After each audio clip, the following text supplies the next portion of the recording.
Bom dia para você, tudo bem? Sou o pastor Mauricélio e mais uma vez estamos aqui no nosso encontro Caminho, Verdade e Vida, no nosso canal. E é sempre um prazer ter você aqui na minha companhia, você que está me vendo, você que está me ouvindo, né? Nós temos o objetivo de falar da Palavra de Deus, tá? Esse canal ele traz reflexões sobre a Palavra do Senhor e nós estamos nesse ambiente fechado, né? Eu sempre digo que é um estúdio provisório, né? Estamos viajando, estou aqui na terra onde nasceram os meus pais, em Cruzeiro do Sul, no Acre, mas eu não poderia deixar de gravar, né? Esses dias que estou aqui, né? Mensagens pontuais para você e para sua família. Hoje eu quero falar sobre um tema assim bem rápido, né? Sobre de volta ao Éden, de volta ao Éden. Mas antes de ler a palavra do Senhor, vamos fazer uma oração, assim como você está. Vamos fechar os nossos olhos e orar. Querido Deus e Pai, mais uma vez eu quero te agradecer, porque o Senhor tem cuidado de nós. E eu quero pedir a tua bênção sobre a leitura da tua palavra, no nome de Jesus. Amém. De volta ao Éden, eu quero ler Daniel, no capítulo 1, tá? Eu não vou ler todo o capítulo, vou tirar alguns versículos para a gente entender primeiramente o contexto e também fazer uma aplicação na nossa vida. Primeiro, no reinado de Joaquim, que era o rei de Judá, né? Nabucodonosor, ele veio, sitiou a cidade e levou cativo os jovens. E aqui diz no versículo 4: jovem sem nenhum defeito, de boa aparência, instruído em toda a sabedoria, doutos em ciência, versado no conhecimento, que fossem competentes para assistirem no palácio do rei e lhe ensinasse a escultura e as línguas dos caldeus. Então, olha só, eles eram jovens, não tinham defeitos algum, aparentemente, e também tinham que ser o quê? Intelectualmente, pessoas inteligentes, né? Tinham capacidade de desenvolver, estar ali na presença do rei, crescer na cultura babilônica, ok? Só que antes de eles serem introduzidos na questão que eu posso dizer, na cultura, eles deveriam passar por um processo de purificação, entre aspas, para ser então parte daquela nação, né? E aqui no versículo 5, determinou o rei Nabucodonosor a ração diária das finas iguarias da mesa real e do vinho que ele bebia, que lhe fossem mantido por 3 anos, a cabo dos quais assistiram diante do rei. Então, eles foram então seduzidos, eles foram chamados para comerem e se servirem da mesa real, ok? Até aí tudo bem, comer da mesa real não tinha problema nenhum.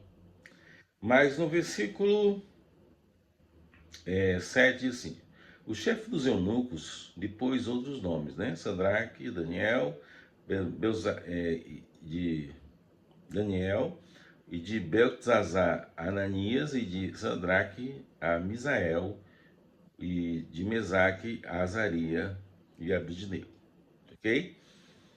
Mas no versículo 4 que diz o seguinte: resolveu Daniel firmemente não contaminar-se com as finas iguarias do rei, nem com o vinho que ele bebia. Então pediu ao chefe dos eunucos que lhe permitisse não contaminar-se.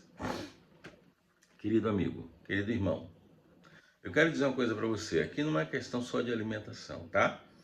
Aqui vem outras coisas que estão incutidas no texto, que não estão aqui explícitas, mas existe um parâmetro aqui, um grande conflito, tá? Comer das iguarias, comer da mesa do rei, era desobediência a Deus, na questão da postura deles com a alimentação e também com a crença de Daniel, Sadraque, Daniel, Ananias, Misael e Azarias. Eles tinham que comer das finas iguarias do rei, mas eles não, Daniel e os seus amigos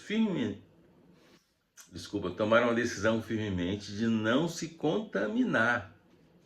Aqui vem um exemplo para nós. Nós também devemos viver no mundo, mas não se contaminar com as iguarias do mundo, porque Satanás, ele coloca uma mesa repleta de coisas para atrair as pessoas para desobedecerem ao Deus verdadeiro. Eu não me refiro somente aqui à comida, mas sim às coisas que estavam ali por trás.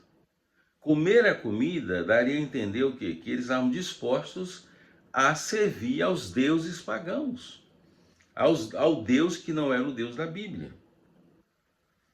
E aqui, no verso 9 diz: ora, Deus concedeu a Daniel misericórdia e compreensão da parte do eunuco.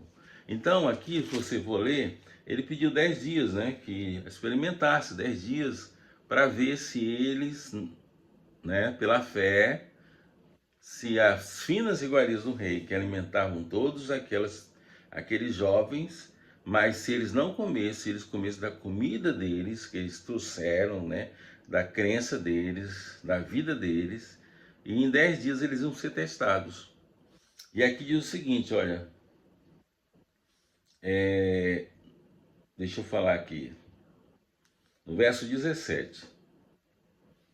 Ora, a estes 4 jovens Deus deu conhecimento, inteligência em toda a cultura e sabedoria, mas a Daniel deu a inteligência de todas as visões e sonhos. Olha só, depois da alimentação que eles não quiseram se servir, depois do plano de Deus, né, que eles tomaram a decisão de não fazerem aquilo que o Nabucodonosor queria que eles fizessem, eles ficaram mais inteligentes, mais doutos de que todos os outros que estavam ali. Por quê? Porque vale a pena voltar-se a Deus, cumprir a vontade de Deus e voltar ao início. Voltar ao Éden, como eu disse aqui no início. Voltar ao Éden não quer dizer que você tem que voltar lá para o Jardim do Éden. Não, voltar ao Éden é voltar aqui, ó, para a palavra de Deus. Se voltar a Deus, confiar em Deus e saber que o nosso Deus, ele tem poder de nos salvar. Ele tem poder de nos restaurar. Basta você crer, basta você confiar. Mesmo sem saber o futuro, Daniel e seus amigos confiaram. E dentre todos aqueles, Deus achou graça, Deus achou misericórdia. E Deus deu inteligência a mais para eles, mais do que todos os outros. Mas não é porque eles eram melhores do que os outros, mas porque eles se colocaram nas mãos de Deus. Que mensagem, né? Vale a pena confiar em Deus. Vale a pena deixar nossa vida nas mãos de Deus e entender que Ele tem o melhor para nós. É difícil muitas vezes, eu confesso, você dizer para Deus isso, né?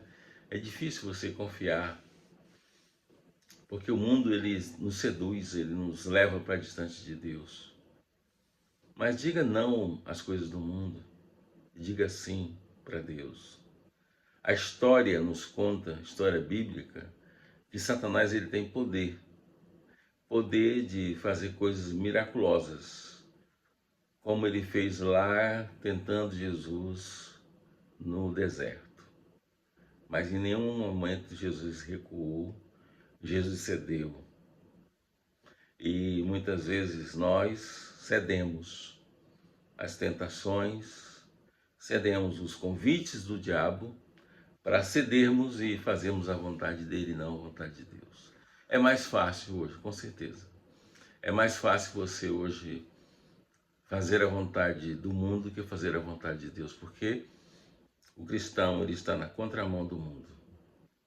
É mais fácil você remar a favor da maré do que contra a maré. Então, mas seja o quê? Seja fiel. Mesmo que você pense que está fechado, né? Todas as portas se fecharam, você não tem mais para onde ir, confie. Confie que Deus vai te dar libertação. Volte para o Éden, lá para o início, lá na criação. O que Deus prometeu para você no passado. hoje e o que Deus promete para o futuro. Todo dia, cada dia, até o último dia, a promessa do Senhor é fiel. Basta você confiar nele. Não ceda, tá? Não ceda às tentações desse mundo, porque Deus tem o melhor para você. Vamos orar?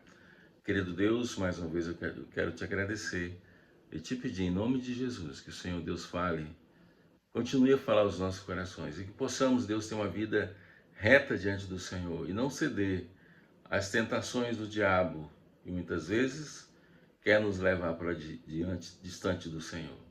Que o Senhor abençoe cada um de nós, no nome de Jesus, amém. Amém?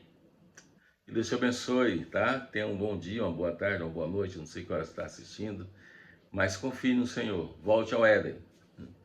Confie, voltar ao Éden, voltar ao passado. O que Deus fez, o que Deus faz e o que Ele vai fazer. Forte abraço e até o próximo no nosso canal Caminho, Verdade e Vida. E não se esqueça, tá?